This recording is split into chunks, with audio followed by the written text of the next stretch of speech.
Movie की starting होती है मैक्स नाम की एक लड़की से जो अपनी गाड़ी में बैठी होती है। वह एक एक्ट्रेस की बेटी है। उसके माँ ने कई हॉरर मूवीज़ में काम किया होता है। इसके बाद उसकी माँ भी उस कार में आ जाती है और ये दोनों एंजॉय करने लगते हैं। ये लोग जा ही रहे होते हैं कि इनकी गाड़ी किसी दूसरी गाड़ी से टकरा जाती है और इनका बहुत बुरा एक्सीडेंट हो जाता है और मैक्स की माँ की मौत हो जाती है। मैक्स एक कैफ़े में अपने दोस्तों के साथ बैठी होती है कि तभी उसकी फ़ीमेल फ्रेंड का भाई वहाँ आता है। वह उन्हें एक टेम्पलेट दिखाता है जिसमें एक हॉरर मूवी का ऐड दिया हुआ होता है। यह वही मूवी थी जिस पर मैक्स की माँ ने एक्टिंग की थी। वह कहता है कि हम ये मूवी देखने जाएंगे। मैक्स पहले बहुत मना करती है पर एट द लास्ट वे सभी उसे मना लेते हैं और वो लोग मूवी देखने के लिए जाते हैं। जो लोग ये मूवी देखने गए थे उनमें मैक्स, क्रिस, उनकी एक फ़ीमेल फ्रेंड और उसका भाई और मैक्स की एक बहुत पुरानी दोस्त भी होती है। इसके बाद मूवी स्टार्ट हो जाती है। सब लोग मूवी एंजॉय कर रहे होते हैं। थिएटर में एक आदमी था जो बियर पी रहा होता है कि तभी उसके हाथ से बियर की बोतल फ्लोर में गिर जाती है और चारों तरफ बियर फैल जाती है। वहीं एक आदमी सिगरेट पी रहा होता है और एक कस फ्लोर पर गिर जाता है जिससे पूरे थिएटर में आग लग जाती है। वहाँ से बाहर निकलने का कोई रास्ता नहीं मिलता है तो मैक्स स्क्रीन को फाड़कर अपने दोस्तों के साथ उसके अंदर चली जाती है। पर अंदर जाते ही वे सभी बेहोश हो जाते हैं। जब आँख खुलती है तब वे किसी अलग सी जगह में होते हैं जहाँ उनके अलावा कोई और भी नहीं होता है कि तभी वे देखते हैं कि एक गाड़ी वहाँ आती है जिसमें एक लड़का और लड़की होते हैं जिन्हें देखकर वे सभी हैरान हो जाते हैं क्योंकि वे दोनों उस मूवी के कैरेक्टर थे। इसके बाद 2 बार और वे कैरेक्टर वहाँ आते हैं। अब वे सभी समझ चुके होते हैं कि वे पुराने ज़माने में आ चुके हैं और इस मूवी में फंस चुके हैं। वे सोचते हैं हो सकता है वे तब तक इस मूवी में फंसे रहेंगे जब तक ये मूवी ख़त्म नहीं हो जाती। इसके बाद वे उन्हीं कैरेक्टर्स की कार में बैठ जाते हैं और जब मैक्स पीछे मुड़कर देखती है तो उसकी माँ भी उस कार में होती है। यह देखकर मैक्स इमोशनल हो जाती है। अब मूवी के कैरेक्टर्स एक घर में आते हैं। इनका पार्टी करने का प्लान होता है। तब मैक्स की माँ मैक्स को भी सारे दोस्तों के साथ पार्टी में आने के लिए इनवाइट करती है। मैक्स के सारे दोस्तों ने ये मूवी पहले भी कई बार देखी होती है जिससे उन्हें इसकी सारी स्टोरी पहले से पता होती है। साथ ही उन्हें ये भी पता होता है कि मूवी में एक सीरियल किलर भी है जो एक एक करके लोगों को मारता है, स्पेशली उन लोगों को जो गैदरिंग करते हैं या ग्रुप में होते हैं। इसके बाद वो लोग जंगल में आगे बढ़ने लगते हैं कि तभी वे वहाँ एक कपल को देखते हैं और तभी वहाँ वो सीरियल किलर आ जाता है और उन दोनों की हत्या कर देता है। तब उन सभी दोस्तों को लगता है कि ये तो मूवी है तो शायद ये फेक हो सकता है और ये सीरियल किलर हमें नहीं मारेगा क्योंकि हम मूवी की स्क्रिप्ट में नहीं हैं। ऐसा कहते हुए मैक्स की फीमेल फ्रेंड का भाई उस किलर के पास जाता है। तभी वह किलर उस पर अटैक कर देता है और उसे जान से मार देता है जिससे उन सबकी यह खुशफहमी दूर हो जाती है कि वह सीरियल किलर उन्हें नहीं मारेगा। अब वे सिर्फ 4 ही बचते हैं यानी मैक्स, क्रिस, उनकी 2 फीमेल फ्रेंड्स। इसके बाद वे दौड़कर उस घर में वापस आ जाते हैं। इसके बाद वे डिसाइड करते हैं कि वे इकट्ठे नहीं होंगे और इसलिए वे मूवी के एक एक कैरेक्टर के पास चले जाते हैं कि तभी वहाँ एक लेडी की एंट्री होती है। ये लेडी ब्लैक ड्रेस में होती है। ये लेडी वही कैरेक्टर होती है जो उस ब्लैक ब्लड मूवी का सर्वाइवर होती है, यानी यही लड़की उस मूवी के लास्ट में बच गई थी। इसके बाद वे सभी मिलके उस सीरियल किलर के बारे में बात कर रहे होते हैं कि तभी मैक्स और उसके फ्रेंड्स पास्ट में चले जाते हैं जहां उन्हें उस सीरियल किलर का बचपन दिखाया जाता है।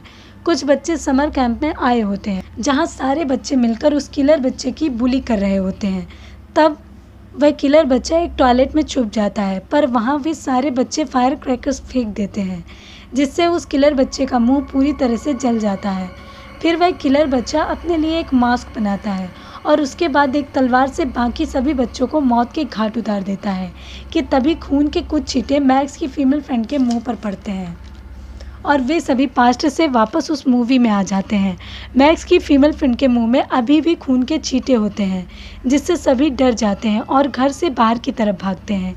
मूवी के 2 कैरेक्टर कार लेकर जंगल की तरफ जाते हैं पर कार का एक्सीडेंट हो जाता है और कार में बैठा हुआ लड़का कार से निकलकर दूर जा गिरता है और उसकी बहुत बुरी तरीके से मौत हो जाती है।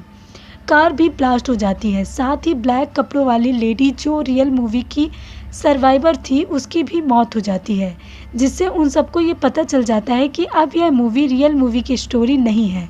यह स्टोरी अब रियल मूवी की स्टोरी के मुताबिक नहीं चल रही थी। तब मैक्स मूवी के कैरेक्टर्स को बताती है कि हम फ्यूचर से आए हैं और सारी सच्चाई बताती है कि हम कैसे इस मूवी में आ गए।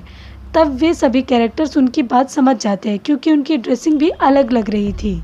इसके बाद क्रिस एक बोर्ड के पास जाकर सबको अपना प्लान बताता है। प्लान के हिसाब से हम सारे घर में ट्रैप्स लगा देंगे और अंदर पार्टी म्यूज़िक बजाएंगे, जिससे उस किलर को लगेगा कि हम सब इकट्ठे हैं और पार्टी कर रहे हैं। वो यहाँ आएगा और ट्रैप में फंस जाएगा और हम उसे ख़त्म कर देंगे। बस यही एक तरीका है इस मूवी से बाहर निकलने का। वे घर में ट्रैप्स लगाते हैं। मैक्स अपनी माँ के पास जाती है जो बहुत यंग होती है और उसकी शादी भी अभी तक नहीं हुई होती है। मैक्स उसे बताती है कि वह उसकी बेटी है और अगर सब ठीक रहा तो वह उसे अपने साथ फ्यूचर में ले जाएगी। इसके बाद वे पार्टी सॉन्ग बजाते हैं और मूवी के एक कैरेक्टर को डांस करने के लिए कहते हैं, जिससे वे सीरियल किलर को गुमराह कर सकें। अब वह सीरियल किलर वहां आ जाता है, जिससे वह लड़की जो डांस कर रही थी बहुत डर जाती है और ज़ोर से दौड़ती है, जिससे वह ट्रैप में फंस जाती है और उसकी मौत हो जाती है। इसके बाद वह सीरियल किलर अंदर आ जाता है और वह अपने दूसरे ट्रैप का यूज़ करके उस पर अटैक करते हैं। इस बार वे सफल हो जाते हैं और तलवार सीरियल किलर के आर पार हो जाती है। उन्हें लगता है कि उन्होंने सीरियल किलर को मार दिया है, पर तभी वे देखते हैं कि वह जिंदा हो जाता है और मूवी के एक और कैरेक्टर की जान ले लेता है। इसके बाद वे अपने तीसरे ट्रैप को ट्राई करते हैं और तीर में आग लगाकर उस किलर के ऊपर चला देते हैं, पर उस किलर को कुछ नहीं होता। इसके बाद वह किलर ऊपर जाता है जहां उन लोगों ने एक बकेट बांधी रखी होती है जिसमें पेट्रोल होता है। वे उस किलर पर पेट्रोल गिराने की कोशिश करते हैं, पर वह बकेट वहीं अटक जाती है, जिससे वह नहीं गिरती। इसके बाद वह किलर मैक्स की दोनों फीमेल फ्रेंड्स को नीचे दबा देता है। तब वे एक बार और बकेट को गिराने की कोशिश करती हैं और इस बार वह बकेट नीचे गिर जाती है और पूरे कमरे में आग लग जाती है, जिससे मैक्स की दोनों फीमेल फ्रेंड्स की मौत हो जाती है।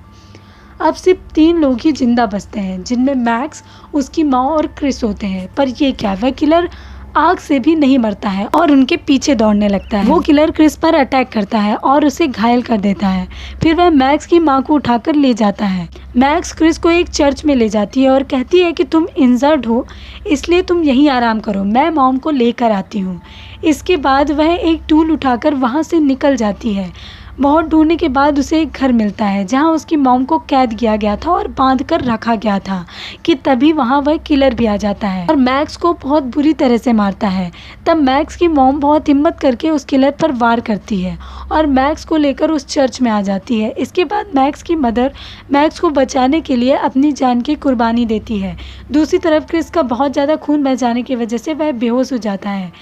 वह किलर मैक्स की मॉम को मार देता है। तब मैक्स उस किलर को मारने के लिए बाहर निकलती है और तेज धारदार टूल से उसका गला काट देती है, जिससे वहीं उस किलर का अंत हो जाता है। इसके बाद वे बेहोश हो जाती है।